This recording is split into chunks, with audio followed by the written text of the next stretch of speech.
Hey everybody, Backpack Hack here coming at you with another trail tip. And have you ever seen those waterproof matches that they have in the stores? You're walking through the camping section and you see this little 10-pack of waterproof matches that will light up in the rain, and you're wondering if they work and if they're worth it. Well, they do work. I've bought some. Are they worth it? Well, I don't think so.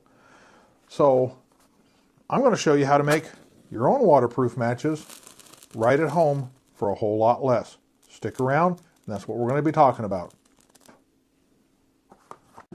Okay, there's a few things that you do need to buy to make your own waterproof matches. Chances are you've got your own kitchen matches. I prefer the kitchen matches as opposed to the little ones, which is usually what those expensive high-dollar store-bought waterproof matches are, is those little ones. I prefer to make them out of full-size kitchen matches. But you want to make sure that you get the Strike Anywhere. You do not want the Strike on box matches. Get the Strike Anywhere. That way you don't need the box to start your fire. You can strike it on a rock or something else like that. You will also need some shellac. A lot of guys will have this sitting around in the garage or basement on the workbench. If not, a can like this is available very minimally at the home center. You also need a piece of cardboard to make as a drying rack. I simply took this piece, folded it in half, and then held it in place with a little piece of electrical tape. And I do mine with a needle or a pin out of my sewing kit. This is one with a little plastic tip on it. And of course, some sort of surface to work on, because I'm working on my dining room table. So I'm going to get rid of these Strike on box matches, and I'm going to open up the can. Of course, I want to shake it first, which I already have done quite a bit, but I still want to shake it up.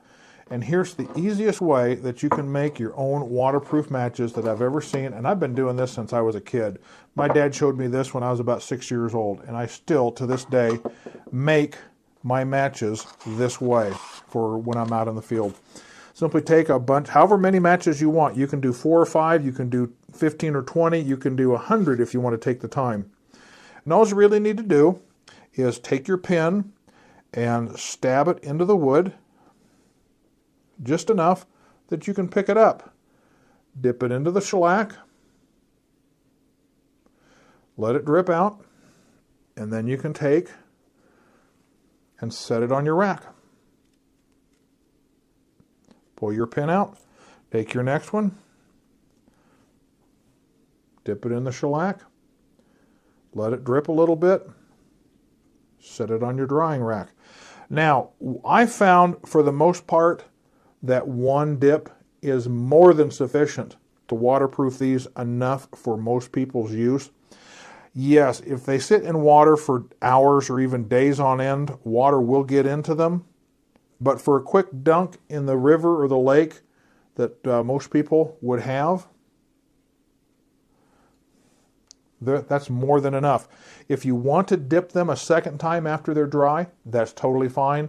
But I found that trying to dip them too many times, 3 or 4 or 5 times, is much too excessive, and they are hard to light and they are hard to stay lit. So 2 coats is more than enough. So I'm going to let those set for an hour, and we'll come back and see how we did. Okay, it's been about an hour now. I'm going to go ahead and take one of these and toss it in the water and get it good and wet there, and dry it off a little bit. Of course, there's going to be a little moisture on the surface, so you want to dry them off so they will light. Otherwise, the water on the surface could keep them from lighting. But your own homemade waterproof matches, ready to light a fire whenever you need to out in the field. So this is Backpack Hack. Be safe out there. I'll see you out there on the trail, and try making your own homemade waterproof matches.